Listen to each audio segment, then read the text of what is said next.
ఒక్కసారైనా చెయ్యాలి.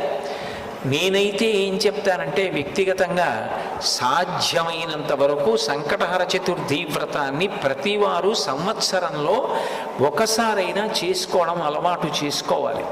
నేను ఎందుకు ఈ మాట అంటున్నానంటే, వేదవ్యాసుడు దేవీ భాగవతం చేస్తూ ఒక మాట అంటాడు, కాలో హి బలవాన్ కర్త సతతం సుఖదుఃఖయో నరాణం పరతంత్రాణం పుణ్య పాపానుయోగత.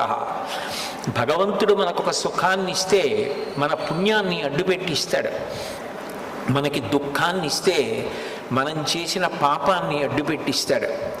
నేను చేసిన పుణ్యమేదో నాకేం తెలుసు, నేను చేసిన పాపమేదో నాకేం తెలుసు, అనుభవంలోకి వచ్చేశాక తెలుస్తుంది.